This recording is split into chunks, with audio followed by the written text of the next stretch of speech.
Hi friends, நாம பார்க்க போற கதையோட ஒன்லைன் என்ன அப்படின்னு ஸ்டார்டிங்லயே பார்த்துடலாம். வீட்ல ஏதாவது ஒரு பிரச்சனை நடந்து அதை பத்தி வெளியே 4 பேர் 4 விதமா பேசி அந்த விஷயம் நமக்கு இன்னும் சரியா தெரியல, பேரண்ட்ஸ் நம்ம கிட்டயே மறைக்கிறாங்கன்னா எவ்வளவு டார்ச்சரா இருக்கும். அதுவும் நம்ம ஒரு டீனேஜ் பொண்ணா இருந்து ஸ்கூல் படிக்கிற பொண்ணா இருந்து 4 பேர் ஸ்கூல்ல நம்மள பயங்கரமா புல்லி பண்ணாங்கன்னா அந்த கொடுமைக்கு ஒரு எண்டே இல்லாம போயிட்டு இருக்கும். அப்படிப்பட்ட ஒரு பொண்ணு தான் நம்ம ஹீரோயின். அவ அக்காக்கு என்ன நடந்துச்சு அப்படின்னு தெரியாம தவிச்சு போயிட்டு 4 பேர் 4 விதமா பேசுறதை கேட்டு ரொம்ப டென்ஷன் ஆயிடுறா. அக்காக்கு என்ன நடந்துச்சு அப்படின்னு கண்டுபிடிக்கிறதுக்கான ஒரு பெரிய சர்ச்ல இறங்குறா. அப்ப கூட நம்ம ஹீரோ ஹெல்ப் பண்ண ஆரம்பிக்கிறான். என்ன கண்டுபிடிச்சா என்னென்ன ஆச்சு அப்படிங்கறத ரொம்ப சீரியஸா அதே சமயம் கியூட்டா சொல்லிருக்கிற டிராமா தான் நாம இன்னைக்கு பார்க்க போற இந்த ஸ்டோரி. இப்போ டைரக்டா ஃபர்ஸ்ட் பார்ட்ல என்ன ஆக போகுது பார்க்கலாம். நம்ம ஹீரோயினோட பேரு சீயு. சீயு ஒரு ஊர்ல இருந்து காலி பண்ணிட்டு இன்னொரு ஊருக்கு வந்துட்டு இருக்காங்க. இந்த ஊருக்கு அவ கூட வர்றது அவங்க அம்மா, அப்பா, அவளோட ஒரே தம்பி. அவன் பேரு ஜின். 4 பேரும் தான் ஒன்னா வந்துட்டு இருக்காங்க. கூட்ட நெரிசல்ல அவங்க மாட்டிட்டு வந்துட்டு இருக்கத பார்த்தாலே லோவர் மிடில் கிளாஸ் ஃபேமிலி கஷ்டப்பட்டு வாழ்க்கையை பாக்குறதுக்காக வந்துட்டு இருக்காங்க அப்படின்னு புரியும். நேரா வரவங்க இந்த வில்லேஜுக்கு வந்து ஒரு ஹோட்டல் ஒண்ணு ஸ்டார்ட் பண்றாங்க, நூடுல்ஸ் ஷாப் ஒண்ணு. இந்த ஹோட்டலை இந்த 4 பேரும் ஒன்னா சேர்ந்து திறந்து கை தட்டிட்டு அடுத்து நிறைய பேர் வருவாங்க. வியாபாரத்தை ஆரம்பிக்கலான்னு பாத்துட்டு இருக்கும் போது காக்கா கூட வராம இருக்கு. அப்பாவும் தம்பியும் வெளியே நின்னுட்டு புது ஹோட்டல் ஆரம்பிச்சிருக்கோம் அப்படின்னு நோட்டீஸ் கொடுக்குறாங்க. நோட்டீஸ் கையில போதே தவிர அடுத்த செகண்டே கீழே போயிடுது. ஒருத்தங்களும் அதை வாங்கிட்டு உள்ள வர மாதிரி தெரியல. அப்பாவும் தம்பியும் ஒரு பக்கம் டென்ஷன் ஆயிட்டு இருக்க, உள்ள அம்மா ஹோட்டல்ல ஆளுங்க வந்தாங்கன்னா சாப்பாடு ரெடி பண்ணணும்னு பரபரப்பா ரெடி பண்ணிட்டு இருக்காங்க. அப்ப அவங்க அப்பா இன்னும் கொஞ்சம் வெடி வாங்கி வெடிச்சிருக்கலாமோ, 4 பேருக்கு தெரிஞ்சிருக்கும், இப்போ யாருக்குமே தெரியல அப்படின்னு அவரும் ஒரு பக்கம் புலம்பிட்டு இருக்காரு. இல்ல நம்ம கிட்ட இருக்கிற காசுக்கு இதை வாங்கி வெடிச்சதே பெரிய விஷயம், மேனேஜ் பண்ணுங்க அப்படின்னு அவங்க அம்மா சொல்லிடுறாங்க. நம்ம ஹீரோயின் சீயு இருக்கால, அப்பன்னு பார்த்து கீழே ஒரு பவுல வேற போட்டு உடைச்சு வச்சிடுறா. என்னதான் ரொம்ப கஷ்டத்துல இருந்தாலும் அப்பாவும் அம்மாவும் நம்ம சீயுவை திட்டுற மாதிரி இல்ல, உன் கையில ஒண்ணும் அடிபடலம்மா, நான் கூட்டிடுறேன் அப்படின்னு சொல்லிடுறாங்க. அம்மாவும் தம்பியும் பக்கத்து கடைக்கு போயிட்டு புது ஹோட்டல் ஸ்டார்ட் பண்ணிட்டு இருக்கோம் வந்துருங்கன்னு சொல்ல, பரவாயில்லையே புது கடையா, உங்களுக்கு என்ன 2 பிள்ளைங்களா, ஒரு பொண்ணு ஒரு பையனான்னு கேட்க, ஆமான்னு சொல்றதா இல்லன்னு சொல்றதா தெரியாம அவங்க அம்மாவும் ஆமாங்க வந்துருங்க அப்படின்னு அங்க இருந்து கிளம்பிடுறாங்க. ஒரு கஸ்டமர் எப்படியோ வந்துடுறாங்க. சாப்பிட்டுட்டு இருக்கும் போது தம்பி கிளீன் பண்ண ஆரம்பிக்கிறான். டே ஈர துணியில துடைக்கிற, என் மேல தண்ணி பட்டுச்சுடா அப்படின்னு சாப்பிட்டு இருக்கவங்க பிரச்சனை பண்ண ஆரம்பிக்கிறாங்க. தம்பி மேல சுடுதண்ணியை கூட எடுத்து ஊத்திடுறாங்க. அவங்க அம்மா இல்லங்க உங்களுக்கு வேற நூடுல்ஸ் கொடுக்குறேன் அப்படின்னு கொண்டு வர, சாப்பிட ஐடியாவே போயிடுச்சு அப்படின்னு அந்த லேடி அங்க இருந்து காசு கூட கொடுக்காம கிளம்பி போயிடுறா. பையன் பாவம் கையில சுடுதண்ணி ஊத்துனதுக்கு அவங்க அப்பா மருந்து போட்டுட்டு இருக்காரு. ஆனா பார்த்தா அந்த லேடி சாப்பிட்டால, அவ வெளியே போறதுக்குள்ள அவ வண்டி டயர் பங்க்சர் ஆயிருக்கு, இது வேற பங்க்சர் ஆயிருச்சா அப்படின்னு நொந்து போயிட்டு அங்க இருந்து கிளம்பி போறா. பார்த்தா டயரை பங்க்சர் பண்ணது நம்ம ஹீரோயின் சீயு தான் போல. ரொம்ப அடக்கமான நல்ல பொண்ணு மாதிரி இருந்துட்டு யாராவது அதான் தப்பு பண்ணாங்கன்னா அதை உடனே பின்னாடி இருந்து பழி வாங்குற மாதிரி ஒரு ஸ்மார்ட்டான பொண்ணாதான் சீயு இருந்துட்டு இருக்கா. நீ தாம்மா நல்ல பொண்ணு, உன் தம்பி பாரு பிரச்சனை பண்ணிட்டே இருக்கான், நீ இருக்கதாலதான் நான் அமைதியா இருக்கேன் அப்படின்னு அவங்க அப்பா சொல்லிக்கிட்டு இருக்காரு. அன்னைக்கு நைட்டு வீட்டுக்கு வந்து வீட்டெல்லாம் டெக்கரேட் பண்றாங்க. இனிமே நம்ம வீடு இதுதான், இந்த கிராமத்துல நம்ம பிசினஸ் நல்லா போகுது அப்படின்னு அவங்க அம்மா இன்னும் பாசிட்டிவா பேசிட்டு இருக்காங்க. இப்ப பாரு விளையாடிட்டே இருக்காத, உருப்படியா ஏதாவது செய்யடா அப்படின்னு அவங்க தம்பியை திட்டிட்டு அடுத்து கீழே ஒரு கிளவுஸ் மாதிரி இருக்கு அதை எடுக்கிறாங்க. இது இந்த வீட்டுல இன்னொரு பொண்ணு இருந்திருக்கா, அந்த பொண்ணோடது போல. அது வெளியே எடுத்துட்டு போயிட்டு சீயும் எரிச்சிடுறா, இருந்தா தானே ஞாபகம் வரும் அப்படின்னு. போட்டோவை பாக்குறாங்க. போட்டோல கூட 4 பேர் தான் இருக்காங்க, அம்மா அப்பா சீயு அப்புறம் தம்பி ஜின், 4 பேர் தான் இருக்காங்க. சீயு அதை எரிச்சிடுறா. மனசவளுக்கு ஒரு மாதிரி கஷ்டமா இருக்கு. பாத்துக்கலாம் அப்படின்னு ஓரமா வந்து நிக்கிறா. பக்கத்து வீட்டை வேடிக்கை பார்த்து நின்னுட்டு இருக்கா. தூங்குறதுக்கு உள்ள வரும்போது சீயுக்கும் ஜின்னுக்கும் ஒரே ரூம் தான். பங்கர் பெட்ல மேல சீயு கீழே ஜின்னு படுத்துட்டு இருக்கான். இங்க பாருடா, உன் அக்கா நல்லா படிக்கிறா, சோ நல்ல ஸ்கூல்ல இடம் கிடைச்சிருச்சு, உனக்கு பக்கத்துல இருக்க ஒரு சின்ன ஸ்கூல்ல தான் இடம் கிடைச்சிருக்கு, பார்த்து அங்கேயாவது நல்லா படிச்சு மார்க் வாங்குற வழியை பாரு, அட்லீஸ்ட் பாஸ் ஆகுடா, உன்னை நான் பெருசா ஒன்னும் சாதிக்க சொல்லலன்னு சொல்லிட்டு அவங்க அம்மா வெளியே போறாங்க. அப்போ சீயு கிட்ட ஜின்னு சொல்லிக்கிட்டு இருக்கான், அக்கா நீ மட்டும் தான் எனக்கு இருக்கிற அக்கான்னு ஊரே நினைச்சிட்டு இருக்கு, இங்க நினைச்சா கூட பரவாயில்ல, அந்த ஊர்ல கூட அப்படிதான், ஏன்னா இருக்கிற இடமே இல்லாம இருந்துருவல்ல, அதனால பெரிய அக்காவா தான் எனக்கு இருந்த ஒரே அக்கா நினைச்சிட்டு இருந்தாங்க அப்படின்னு இவ பேசிக்கிட்டு இருக்கான். அதெல்லாம் வாய் மூடி எதை பத்தியும் பேச வேண்டாம் அப்படின்னு சீயு பங்கர் பெட்ல மேல ஏறிக்கிறா. இவ இந்த ஸ்கூல்ல இருந்து வரும்போது ஒரு ஸ்லாம் புக் மாதிரி அடுத்தவங்க கிட்ட எழுதி வாங்கிட்டு வந்திருக்கா. அதுல கை அப்படின்னு ஒரு பையன் இருக்கான். அந்த பையன் மேல சீயுக்கு பயங்கரமா கிரஷ் இருந்தது போல. ஆனா அவர் வழி இல்லாம அவங்க அம்மா அப்பாவோட தொல்லையால இந்த ஊருக்கு அவ டிரான்ஸ்பர் ஆகி வந்திருக்கா. அந்த பையனெல்லாம் விட்டு வந்துட்டோமே அப்படின்னு லைட்டா அவ ஃபீல் பண்ண ஆரம்பிக்கிறா. அங்க இருந்து நேரா கிளம்பி நம்ம சீயு அடுத்த நாள் வெளியே போயிட்டு இருக்கா. வெளியே போகும்போது யாரோ ஒருத்தனை துரத்திட்டு 2-3 பேர் ஓடிட்டு இருக்காங்க. சீயுவையே தள்ளி விட்டு ஓடிட்டு இருக்காங்க. பார்த்தா ஒரு 3 பசங்க அந்த ஆளை புடிச்சு வச்சுட்டு எட்ரா பர்ஸ் எடு, அதுல காசு எடு அப்படின்னு திட்டிக்கிட்டு இருக்காங்க.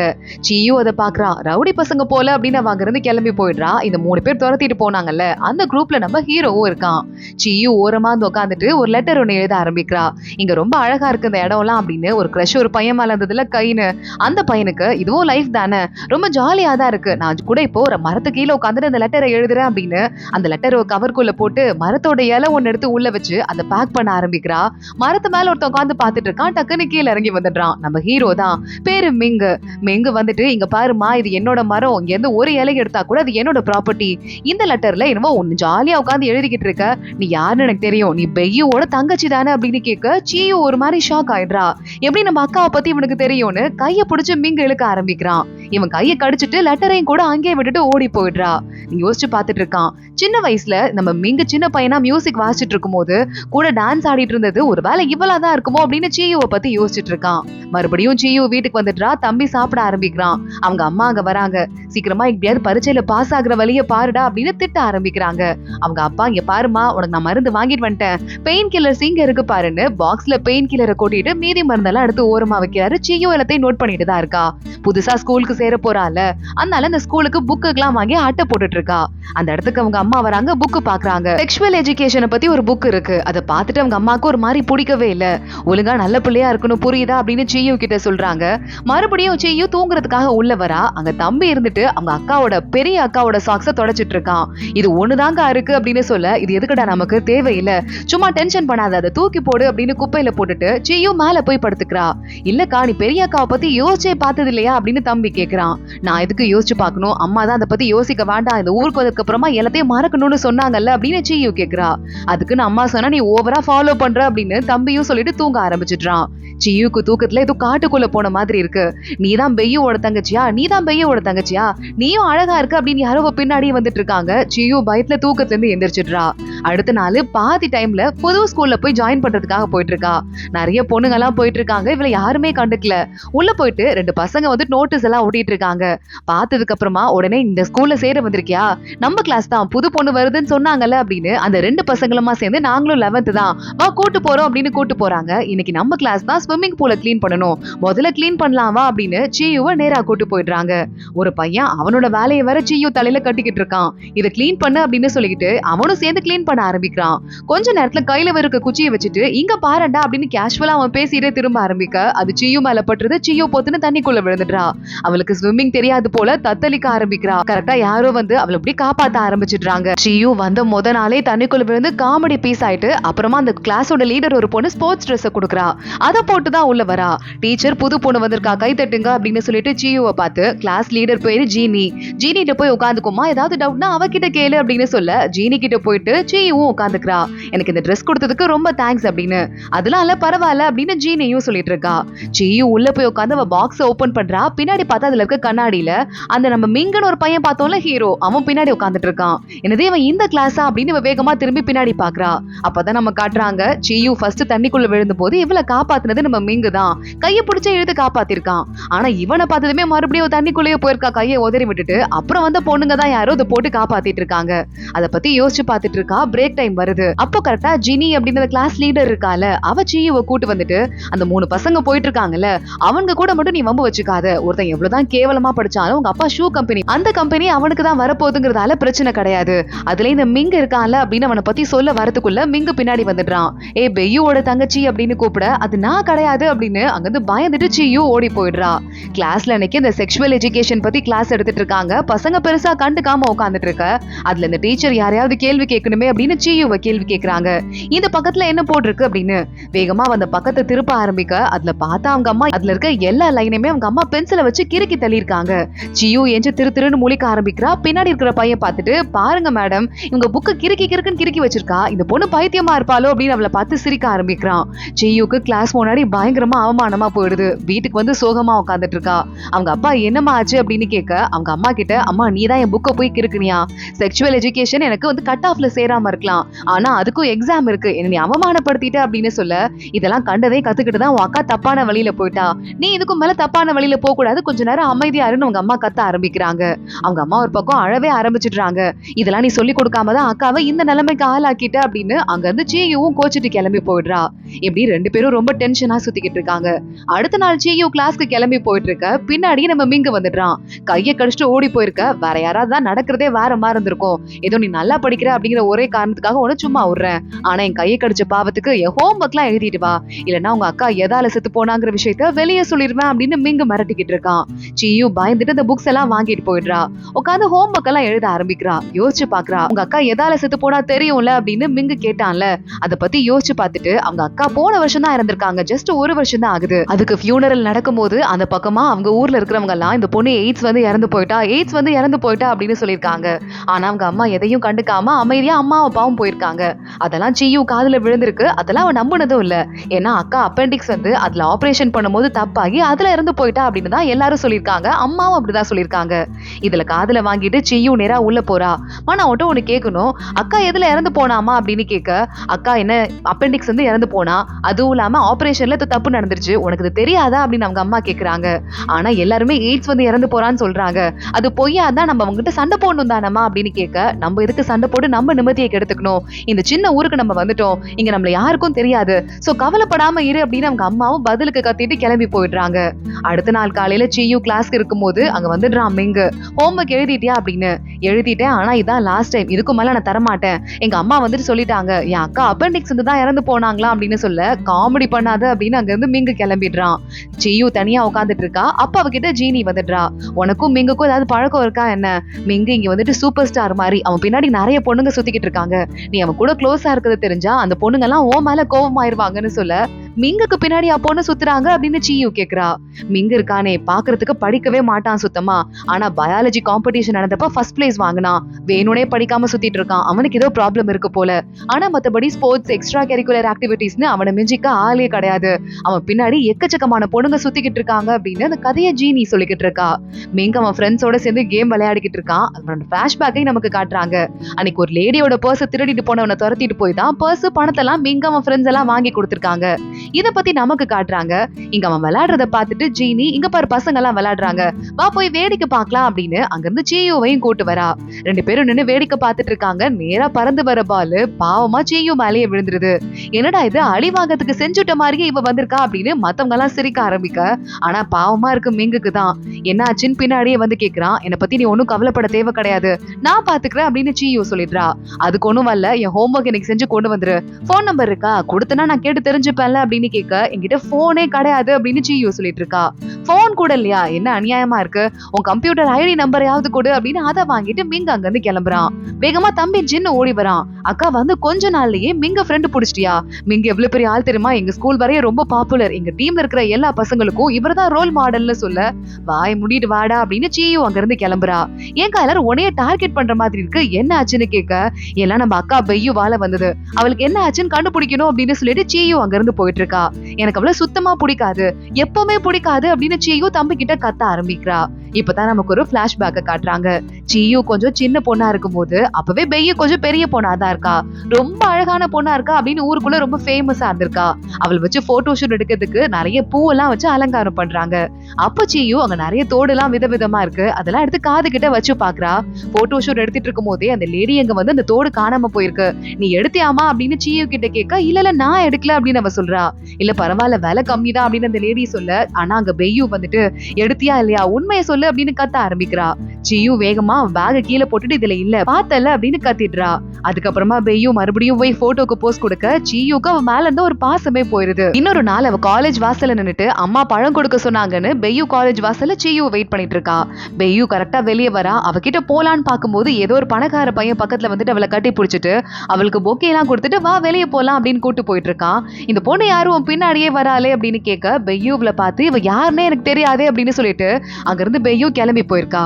இதெல்லாம் வந்துட்டு ரொம்பவே சியோட மனசுல பெரிய பாதிப்பை ஏற்படுத்தி இருக்கு. அவ செத்து போயிட்டா அவளுக்கு யார் பேசுறதும் கேட்காது.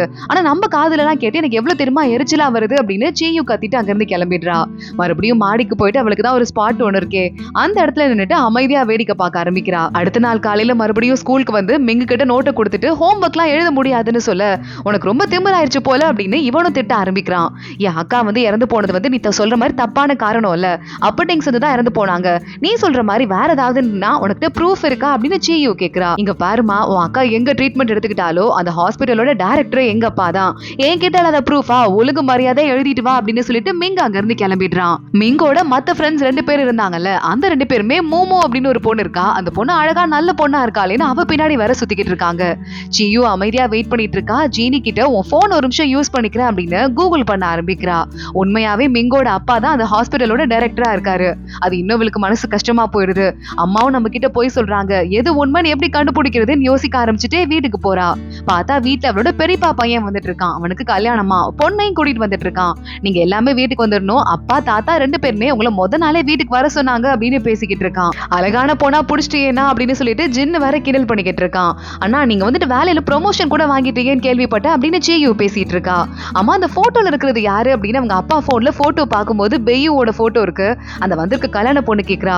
அதுவா எங்க தூரத்து சொந்தக்கார பொண்ணு அப்படின்னு சியு சமாளிக்க ஆரம்பிக்கிறா. ஒரு மாதிரி ஆடுது அந்த அண்ணனுக்கே. எதுக்குடா அந்த போனை வாங்கி கொடுத்தோம், எதுக்குடா பார்த்தோம் அப்படின்னு யோசிக்க ஆரம்பிக்கிறான். சியு மறுபடியும் சோகமாயிட்டு வீட்டோட மொட்டை மாடியில நிக்க அண்ணா வந்துடுறான். கோட்டு போட்டுக்கோ, பனி பெய்து பாரு அப்படின்னு சொல்லிட்டு, இதான் உன் சீக்ரெட் பிளேஸா, ரொம்ப நல்லா இருக்கு. இங்க பாரு, உனக்கு என்ன ஆச்சு, ஏன் அப்செட்டா இருக்க? ஏதாவது உனக்கு பாடத்துல டவுட் இருந்தா என்கிட்ட கேளு, எனக்கு மேக்ஸ் நல்லா வரும், புரியுதா? நீ நல்லா படிக்கிற பொண்ணு, இங்க வந்து நல்லா படிக்கணும் அப்படின்னு அவ கையில காசு கொடுக்குறான். இந்த காசை நீ வச்சுக்கோ, சின்ன பொண்ணுங்களுக்கு எல்லாம் நிறைய ஏதாவது ஆசை இருக்கும், உனக்கு ஏதாவது வேணும்னா ஜுவல்லரி வேணும்னா வாங்கிக்கோ, இல்லனா வந்து சாப்பிடறதுக்கு ஏதாவது ஆசைப்பட்டா வாங்கிக்கோ அப்படின்னு சொல்லிட்டு அவங்க அண்ணா கொடுத்துட்டு, நீ நல்லபடியா பத்திரமா இருக்கணும் அப்படின்னு சொல்ல, அண்ணா உன்ட்ட ஒன்னே ஒண்ணு கேட்கணும், பெய்யோ எதனால செத்து போனா அப்படின்னு கேட்க, அப்பெண்டிக்ஸ் வந்துருச்சு, அதனாலதான் இறந்து போயிட்டா அப்படின்னு சொல்லிட்டு அங்க இருந்து அந்த பையன் அண்ணனும் கிளம்பிடுறான். ஏண்டா எல்லாரும் நம்ம கிட்ட ஏதோ மறைக்கிறாங்கன்னு உனக்கு தோணுதாடா? அந்த அண்ணா கூட வந்துட்டு அப்பெண்டிக்ஸ்ன்னு சொல்றாங்க, இதெல்லாம் நம்புற மாதிரியா இருக்கு அப்படின்னு கேட்க, விடு அப்படியே நம்பிக்கலாம் அப்படின்னு ஜின்னு சொல்லிடுறான். அடுத்த நாள் மறுபடியும் சியு போயிட்டு, இன்னைக்கும் நான் ஹோம்ஒர்க் எழுதல, நீ என்னை பத்தி என்ன சொல்லிவிட்டா எனக்கு அதை பத்தி கவலை கிடையாது அப்படின்னு சொல்லிட்டு அங்க இருந்து கிளம்பி போயிடுறா. டே என்னடா அந்த பொண்ணுக்கு லவ் லெட்டர் கொடுத்தாளா, என்ன ஆச்சுன்னு ஃப்ரெண்ட்ஸ் கிண்டல் பண்ணிட்டு பின்னாடியே போயிட்டு இருக்காங்க. சியு கிட்ட ஹோம்ஒர்க் முடிச்சாச்சா குடு அப்படின்னு டீச்சர் கேக்குறாங்க. சியு பேக தேடுறா. பார்த்தா அவளோட புக்ல எதுவுமே காணோம். அவ ஹோம்ஒர்க் பண்ண எல்லா புக்குமே காணாம போயிருக்கு. இவன் பின்னாடியே மிங்கு பின்னாடியே சுத்துறதால அந்த பொண்ணுங்க தான் பண்ணிருப்பாங்க போல. பாரு, ஒரு ஹோம்ஒர்க் கூட பண்ணிட்டு வரல அப்படின்னு எல்லாருமே சியுவை கிண்டல் பண்ண ஆரம்பிக்கிறாங்க. மிங்க அன்னைக்கு வீட்டுக்கு போறான். ஒரு பெரிய அபார்ட்மெண்ட்ல, லக்ஸூரியஸான அபார்ட்மெண்ட்ல ஒரு வீடு இருக்கு. அங்க போயிட்டு எனக்கு காசு வேணும்னு பேப்பர்ல எழுதி வச்சிட்டு இருக்கான். ஆனா அதுக்குள்ள அவங்க அப்பா வந்துட்டாரு, இந்த ஹாஸ்பிட்டலோட டைரக்டர். டேய், இது உன் வீடு தானே, என்னைக்காவது வர போற, காசு வேணும்னா எழுதி மட்டும் வைக்கிற, நான் உன் அப்பாடா, ஹாஸ்டல் வார்டன் கிடையாதுன்னு திட்ட ஆரம்பிக்க, இது என் வீடு கிடையாது, எனக்கு அப்பா கிடையாது, தாத்தா பாட்டி மட்டும்தான், நான் தாத்தா வீட்டுக்கு போறேன், என்ன ஆள விடுங்க அப்படின்னு அவன் அங்க இருந்து கிளம்பி போயிடுறான். அப்பாக்கும் இவனுக்கும் எப்பவுமே செட்டே ஆகாது போல. ஹோம்ஒர்க் வீட்லயே எழுதுனா தானே ப்ராப்ளம் பண்ணுவீங்க அப்படின்னு சியு உட்காந்து ஸ்கூல்லயே கடன்னு எழுதி வச்சிடுறா. அந்த பக்கமா மிங்கு வரான். இவளை பார்த்து கண்டுக்காம இருக்கிற சோகத்துல அவன் பாட்டுக்கு ஓரமா போய் உட்காந்துக்கிறான். மிங்க அங்க இருந்து கிளம்பி வெளியே வந்துட்டு இருக்கான். எல்லாரும் ஓட ஆரம்பிக்கிறாங்க ஸ்போர்ட்ஸ் பீரியட்ல. அப்ப யாரும் சியு மேல இடிக்கிற மாதிரி இருக்கு. பார்த்தா உன் ட்ரெஸ்ல பின்னாடி என்னவோ இருக்கு, போய் கிளீன் பண்ணிட்டு வா அப்படின்னு சொல்ல சியு உடனே பாக்குறா. யாரும் இந்த பொண்ணுங்க பண்ண வேலை தான் அப்படின்னு அவளுக்கு தெரியுது. ரெஸ்ட் ரூம் குள்ள போயிட்டு நல்லா வாஷ் பண்ணிட்டு இருக்கும் போதே இந்த லீடர் வந்துடுறா. உன் ஸ்போர்ட்ஸ் ட்ரெஸ் எனக்கு கொடுக்குறியா அப்படின்னு சியு கேட்க, இல்ல கொடுக்க முடியாது, உன் அக்கா எய்ட்ஸ் வந்து இறந்து போனாங்களாமே அப்படின்னு சொல்லிட்டு அவங்க இருந்து கிளம்பிடுறா. சியுக்கு ஷாக் ஆயிருது. யாரு பரப்பி விட்டான்னு தெரியல அப்படின்னு யோசிச்சுட்டே வெளியே வரா. எல்லாரும் அவளை பார்த்து ஒரு மாதிரி பேசிக்க ஆரம்பிக்கிறாங்க. ஆப்போசிட்ல மிங்க வந்து நிக்கிறான். மிங்க தனியா கூட்டு போயிட்டு, நீ ஏன் இந்த மாதிரி வெளியே சொல்லிவிட்ட, அது உண்மை கிடையாதுன்னு சொல்ல, நான்லாம் யார்ட்டையும் எதையும் சொல்லல, என் மேல தேவையில்லாம பழிய போடாத, ட்ரெஸ்ஸை மாத்து கோல்டு வந்துட போகுது அப்படின்னு சொல்லிட்டு மிங்க அங்க இருந்து கிளாஸ்க்கு கிளம்பி போறான். இருக்கிற எல்லா பொண்ணுங்களுமே எய்ட்ஸ் வந்து எப்படி பரவும் அப்படின்னு போன்ல கூகுள் பண்ணிக்கிட்டு இருக்காங்க. இதை பார்த்ததுமே மிங்குக்கு ஒரு மாதிரி மனசு கஷ்டமாயிருது. போய் அவங்க வேலையை பாருங்க அப்படின்னு கத்திக்கிட்டு நேரா போயிட்டு தூங்க ஆரம்பிச்சிடுறான் டெஸ்க்ல படுத்து. சியு வீட்டுக்கு வந்துடுறா. என்ன கரை இது, எதை ஓட்டி விட்டுருக்காங்க, அறிவு கட்ட பசங்க அப்படின்னு சொல்லிட்டு அவங்க அம்மா திட்ட ஆரம்பிக்க, சியு எதையுமே கண்டுக்காம ரூம்குள்ள போய் உட்காந்துக்கிறா. தம்பி கேக்குறான், அம்மா கிட்ட அவங்க ஒண்ணு புள்ளி பண்றாங்கன்னு சொல்ல வேண்டியதானே அப்படின்னு. அதை பத்தி சொல்லி என்ன ஆக போகுது, சொல்ல வேண்டாம், அதுவும் இல்லாம அக்காவை பத்தி எல்லாரும் தப்பு தப்பா பேசிக்கிறாங்க அப்படின்னு சியு அடுத்த நாள் மறுபடியும் ஸ்கூலுக்கு கிளம்பிடுறா. போய் ஸ்கூல்ல கம்ப்யூட்டர் ரூம்ல உட்காந்துட்டு விறுவிறுன்னு டைப் பண்ணி பாக்குறா, அப்பெண்டிக்ஸ்ல யாராவது சீரியஸ் ஆகி சாவாங்களா அப்படின்னு. ஆனா ரொம்ப ரொம்ப ரேரா தான் அப்பெண்டிக்ஸ் வந்து இறந்து போவாங்க, அதுக்கு சான்ஸ் கம்மி அப்படின்னு அதுல போட்டிருக்கு. இவ எதை பத்தி தேடிட்டு இருக்கா அப்படின்னு மிங்க பின்னாடி உட்காந்து பாத்துட்டான். போயிடுறான். இங்க அவ கூட யாருமே உட்காந்து சாப்பிட கூட மாட்டிக்கிறாங்க. அப்ப மூமு அப்படின்னு ஒரு பொண்ணை பத்தி எல்லாரும் பேசிட்டு இருந்தாங்கல்ல, அந்த பொண்ணு சீயுவை கூப்பிட்டு என் பக்கத்துல உட்காந்துக்கோ, உன்னை பத்தி நான் கேள்விப்பட்டிருக்கேன்னு சொல்ல, நானும் உன்னை பத்தி கேள்விப்பட்டிருக்கேன் அப்படின்னு சீயு சொல்றான். மத்த எல்லாரும் இந்த 2 பொண்ணுங்களையும் ஒரு மாதிரி வினோதமா பாக்குறாங்க. இன்னைக்கு மறுபடியும் சீயு ஸ்விம்மிங் பூல கிளீன் பண்ற டீம்ல இருக்கா. அவ கிளீன் பண்ணிட்டு இருக்கும் போதே அந்த இடத்துக்கு மிங்கு வந்து அவகிட்ட வம்பலுக்கு ஆரம்பிக்கிறான். ஒழுங்கா என் ஹோம் ஒர்க் முடிச்சு கொடு, இல்லனா நடக்கிறதே வேற அப்படின்னு சொல்லிக்கிட்டு இருக்க. கையில ஏதோ சீயு லெட்டர் மாதிரி வச்சிருந்திருக்கா. அதை புடுங்கிட்டு மிங்க தண்ணிக்குள்ள தூக்கி போட்டுறான். அதுல என்ன இருக்கோ தெரியல, அப்படியே சீயும் தண்ணிக்குள்ள குதிச்சிடுறா. இவளுக்கு ஸ்விம்மிங் வேற வராதே அப்படின்னு அவளை காப்பாத்துறதுக்கு மிங்கும் தண்ணிக்குள்ள விழுந்துடுறான். காப்பாத்தி இவளை கூட்டு வந்து வெளியே போடுறான். உன் உயிரை நான் காப்பாத்திருக்கேன், அதனால நான் பண்ண தப்புக்கும் இப்போ உயிரை காப்பாத்துனதுக்கும் சரியா போயிடுச்சு, புரியுதான்னு சொல்ல, நீலாம் மனுஷனே கிடையாது தெரியுமா அப்படின்னு சொல்லிட்டு சீயு திட்டிட்டு வெளியே போயிடுறா. மிங்க வெளியே வரா. அன்னைக்கு வீட்டுல தூங்க ஆரம்பிக்கிறான். எல்லாரும் அவளை பத்தி தப்பா பேசிட்டு இருந்தாங்க. ஒருவேளை நான் தான் அந்த உண்மையை லீக் பண்ணிருப்பேன்னு அவன் நினைச்சிருப்பாளோ. உண்மையாவே அவங்க அக்காக்கு என்ன ஆயிருக்கும் அப்படின்னு யோசிக்க ஆரம்பிக்கிறான். சீயு அதுக்கு மேல ஒரு ஸ்டெப் முன்னாடி போயிட்டு ஹாஸ்பிட்டலுக்கு வந்து சும்மா மெடிக்கல் செக்அப் பண்ற மாதிரி பண்ணிட்டு, இங்க பெய்யோன்னு ஒரு பேஷண்ட் வந்தாங்களா, அவங்க வந்து அப்பெண்டிக்ஸ்ல இறந்து போனாங்களான்னு கேட்க அந்த டாக்டர் பாக்குறாரு. யாருமா உன் அக்காவா? பேஷண்ட் டீடைல்ஸ் எல்லாம் வெளியே சொல்ல மாட்டாங்க, ஆனா அந்த ஹாஸ்பிட்டல்ல ஒரு 20 வருஷமா அப்பெண்டிக்ஸ்னால யாரும் இறந்து போலன்னு சொல்ல, சீயுக்கு டவுட் இன்னும் கொஞ்சம் ரொம்ப ஸ்ட்ராங் ஆயிட்டே இருக்கு.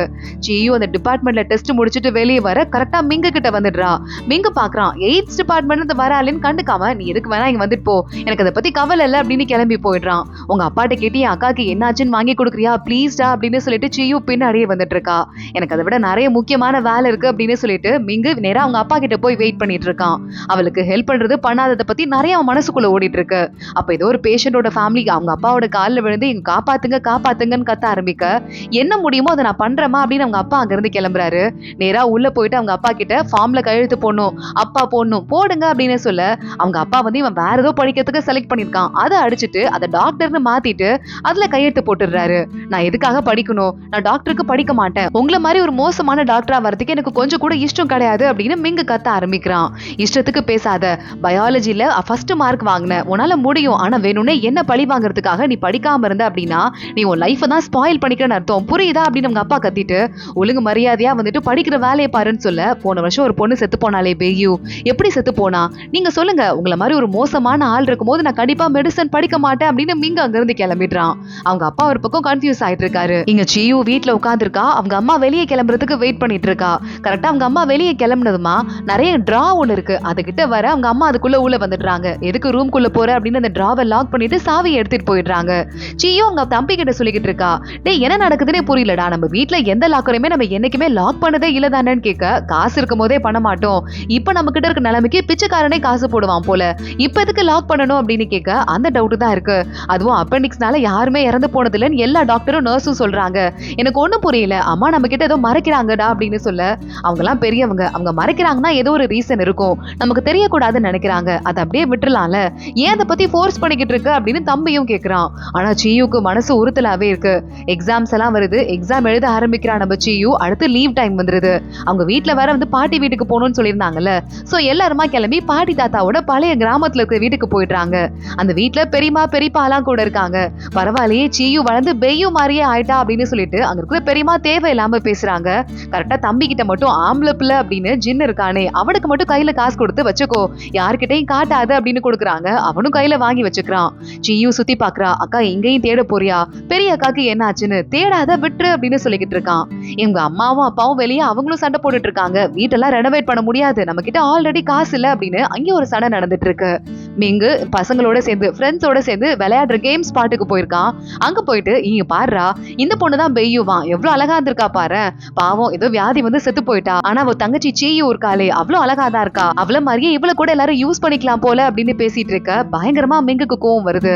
வாயை மூட தெரியாதா அப்படின்னு ஃப்ரெண்ட்ஸ் கிட்ட திட்டிட்டு, நான் அந்த விஷயத்த வெளியே சொல்லல, வேற யாரோ பண்ணிருக்காங்கன்னு மெசேஜ் டைப் பண்ண ஆரம்பிக்கிறான். அவன் ஃப்ரெண்டு வந்துட்டு, என்னடா அப்பப்போ போன் எடுத்து சுத்திக்கிட்டு இருக்க, யாரையாவது லவ் பண்றியா அப்படின்னு கேட்டுட்டு இருக்க, வாயை மூடு அப்படின்னு மிங்க அங்க இருந்து கிளம்புறான். இங்க அந்த ஊருக்கு வந்திருக்கோம், இந்த ஊர்லயாவது தேடி பார்க்கலாம் அப்படின்னு ஆளுக்கு என்ன ஆச்சு அக்காக்கு அப்படின்னு சொல்லிட்டு இவ கேட்க ஆரம்பிக்கிறா சீயு. என்னம்மா உங்க தாத்தாவும் பாட்டியும் தான் வளர்த்தாங்க உங்க அக்கா பெய்யுவ, உங்க 2 பேரை வளர்க்கறதுக்கே உங்க அம்மா அப்பா கஷ்டப்படுறாங்கன்னு அவங்க பாத்துக்கிட்டாங்க, தாத்தா பாட்டி வயசானவங்க அக்காவை சரியா பாத்துக்க முடியல, அதனால அவ இஷ்டத்துக்கு தான் அவ வளர்ந்தா அப்படின்னு அது மட்டும் தான் தெரியும்னு சொல்லிடுறாங்க. மறுபடியும் சீயு உங்க அக்காவோட ரூம்க்கு வரா. 1 வருஷம் தான் ஆகுதுங்கிறதால அந்த ரூம் அப்படியே இருக்கு. நிறைய மேக்கப் ப்ராடக்ட், நிறைய அழகழகான ட்ரெஸ் அப்படின்னு இருக்கு. அதுல ஒரு இடத்துல அவங்க அம்மா அப்பாவை எடுத்துக்கிட்ட போட்டோ இருக்கு. பக்கத்துல ஒரு ஜாடி நிறைய குட்டி குட்டியா சாக்லேட் எல்லாம் சேர்த்து வச்சுட்டு இது சீயுக்காக அப்படின்னு எழுதி வச்சுட்டு இருக்கா பெய்யு. இவ்வளவு பாசமா என் மேல இருந்தது அப்படின்னு ஒண்ணும் புரியல சீயுக்கு. இன்னும் கன்ஃபியூசிங்கா இருக்கு. உங்க அக்கா வச்சிருந்த அந்த லைட் தேவையில்லை, போய் தூக்கி போட்டு வந்துருங்க அவங்கன்னு அவங்க அம்மா சொல்ல சீயுவும் ஜின்னும் சேர்ந்து அந்த லைட்டை தூக்கி போட்டதுக்காக கிளம்பி போயிட்டு இருக்காங்க. இங்க அவங்க அக்கா பெய்யு வாங்கின எக்கச்சக்கமான சர்டிபிகேட் அப்படின்னு நிறைய விஷயம் இருக்கு. அதெல்லாம் பார்த்து அவங்க அம்மா அப்பாக்கு இமோஷனலா இருக்கு. இங்க அந்த லைட்டை தூக்கி போட்டதுக்காக ஏன்டா அதெல்லாம் தூக்கி போட சொல்றாங்க, என்ன ஆச்சு இவங்களுக்கு அப்படின்னு சொல்லிட்டு சீயு இந்த வீட்ல தானே இருக்கு, இருந்துட்டு போதுன்னு விட வேண்டியதானு சொல்ல அந்த சாப்டர் முடிஞ்சிருச்சு, அதை பத்தி பேசி நம்ம டைமை வேஸ்ட் பண்ண வேண்டாம் அப்படின்னு சொல்லிட்டு இருக்கும் போதே அந்த லைட்டு போய் ஒரு செவர்ல இடிச்சிருது. சீயு அதை கண்டுக்காம வா கிளம்பலாம் அப்படின்னு போயிட்டு இருக்கா. இங்க பசங்க கிட்ட எங்க அப்பா மாதிரியே சைன் போட்டு கொடு, எங்க அப்பா தப்பு பண்ணி சைன் போட்டாரு அப்படின்னு ஃபேக் சைனை வாங்கிட்டு நம்ம மிங்க இருக்கான்ல யோசிச்சுட்டு இருக்கான். போய் ஆபீஸ் ரூம்ல சப்மிட் பண்றதுக்கு போறான். ஆனா அப்பயும் அவனுக்கு மனசே வரல, யோசிக்க ஆரம்பிக்கிறான். இங்க சீயோட வீட்டுக்கு ஒரு பெரியமா ஒருத்தங்க வராங்க. இந்த பெரியமாக்கு மென்டலி ஏதோ அஃபெக்ட் ஆயிட்டாங்க போல. அவங்க நேரா நம்ம சீயோவை பார்த்து பெய்யு வந்துட்டியாடா செல்லும் அப்படின்னு இவளை கட்டி பிடிச்சுக்கிறாங்க. இவளுக்கே ஒண்ணும் புரியல, என்னடா இது இவ்ளோ அக்கா மேல பாசமா இருந்திருக்காங்களே அப்படின்னு யோசிக்க ஆரம்பிக்கிறா. ஆனா சீயோட அப்பா அம்மா அந்த பெரியப்பா கூட உட்காந்து பேசும்போது ரொம்ப பாசமா இருந்தா பெய்யு மேல, அதனாலதான் அவ அப்செட் ஆயிட்டா, தப்பா எடுத்துக்காதீங்க அப்படின்னு சொல்ல அவங்க அப்பாவும் சரி பரவாயில்ல விடு அப்படின்னு சொல்லிடுறாங்க. சீயு கேட்டுட்டு இருக்கா தம்பி கிட்ட, ஏன்னா என்னடா இருக்கும் இவ்வளவு பாசமா இருக்காங்க அந்த பெரியமா, ஒரு கிட்டத்தட்ட ஒரு வருஷம் தான் அக்கா கூட இருந்திருப்பாங்க, அதுலயே ஒருத்தங்க இவ்வளவு பாசமாவாங்களா, கிட்டத்தட்ட தாத்தா பாட்டியோட அதிகமா இவங்க தான் பாசமா இருந்திருப்பாங்க, ஏதாவது உங்களுக்குள்ள கனெக்ஷன் இருந்திருக்குமோ, ஏதாவது ஒரு சம்பவம் நடந்திருக்குமோ அப்படின்னு சொல்லிட்டு யோசிச்சுட்டு சீயு அங்க இருந்து கிளம்புறா. ஸ்கூல்ல மிங்க உட்காந்துட்டு இருக்கான். ஏன்டா எப்ப பார்த்தாலும் சோகமா உட்காந்துட்டு இருக்க, உனக்கு ஒரு வேலையே இல்லையா, ஃப்ரெண்ட்ஸ் வந்திருக்கோமா விளையாடலாம் அப்படின்னு கூப்பிட ஃப்ரெண்ட்ஸ் கூட போய் அவன் விளையாட கிளம்பி போயிடுறான். சீயு அடுத்து தேடுதல் வேட்டையை நடத்த ஆரம்பிக்கிறா. ஒரு புக்கை அடுத்து தேட ஆரம்பிக்கிறா. ஒரு புக்லயே அவங்க அக்கா கவிதை அப்படின்னு ஏதோ எழுதி வச்சிட்டு இருக்கா. லைப்ரரியில இருந்து வரும்போது கை அப்படின்னு சொல்லிட்டு ஒரு கிரஷ் ஒரு பையன் இருந்தான்ல, அந்த பையனை பார்த்துட்டு இருக்கா. இவனை பார்த்ததுமே அவன் வலிஞ்சிட்டு சிரிக்க ஆரம்பிக்க, நம்ம ஒன்னா படிக்கலாமா, எனக்கு உன்னை பத்தி நல்லா தெரியும், உன் அக்கா மாதிரி கிடையாது, நீ ரொம்ப ஒபீடியன்டான ப்ராப்பரான ஆளு அப்படின்னு சொல்ல உடனே சீயுக்கு அக்காவை பத்தி இப்படி பேசுறானேன்னு ஒரு மாதிரி மனசு கஷ்டமாயிருது. இல்ல நான் வரல சாரி அப்படின்னு சொல்லிட்டு அங்க இருந்து கிளம்பி போயிடுறா. சீயு நேரா ஒரு கம்ப்யூட்டர் சென்டர்ல உட்காந்துட்டு அந்த கம்ப்யூட்டர் நம்பர்ல இருந்து மெசேஜ் அனுப்ப ஆரம்பிக்கிறா. நீ இந்த மாதிரி அக்காவோட பேரை சொல்லி வெளியே கிளப்பி விட்டுட்ட, ரொம்ப தப்பான வேலை பார்த்துட்டேன்னு சொல்ல உங்க அக்காவை பத்தி இன்ஃபர்மேஷன் நான் சொல்லல, நீ தப்பா புரிஞ்சிட்டு இருக்க அப்படின்னு மிங்க சொல்லிக்கிட்டு இருக்கான். அது நீ ப்ரூவ் பண்ணணும்னா என் அக்காவை பத்தின மெடிக்கல் ரெக்கார்ட்லாம் நீ வாங்கி தெரியா அப்படின்னு சீயு கேட்க, எப்படி என்கிட்ட வேலைக்கு வாங்குறா பாரு அப்படின்னு மிங்க சிரிக்க ஆரம்பிக்கிறான். அவன் ஃப்ரெண்ட்ஸ் எல்லாம் கண்டிப்பா லவ் தான் பண்றான் போல அப்படின்னு கிண்டல் பண்றாங்க. சீயு அடுத்த நாள் இருக்கும்போது அந்த பெரியமாவை மென்டலி அஃபெக்ட் ஆயிட்டாங்கல்ல, அவங்கள செக் பண்றதுக்கு அந்த ஊர் டாக்டர் ஒருத்தங்க வராங்க. பெருசா ஒண்ணும் இல்லம்மா, என்னால மென்டல் ஹெல்த் எல்லாம் செக் பண்ண முடியாது, சும்மா அவங்க நிம்மதிக்காக நான் பாத்துக்கிறேன் அப்படின்னு அவங்க வந்து கிளம்புறாங்க. அப்ப அவங்க கிட்ட, இங்கதான் நீங்க 20 வருஷமா டாக்டரா இருக்கீங்க, அப்ப பெய்யுவை பத்தி உங்களுக்கு தெரியும்ல, அவளுக்கு என்ன ஆச்சுன்னு சொல்றீங்களா அப்படின்னு கேட்க, அதோட தான் இந்த எபிசோட் முடியுது. அடுத்த பார்ட்ல என்ன ஆக போகுது தொடர்ந்து பார்க்கலாம். இந்த வீடியோவை லைக் பண்ணிக்கோங்க. அடுத்தடுத்து எல்லா பார்ட்டையும் செக் பண்றதுக்கு மறக்காம நம்ம சேனலையும் சப்ஸ்கிரைப் பண்ணிக்கோங்க. அடுத்த வீடியோல பார்க்கலாம். அது வரைய பாய்.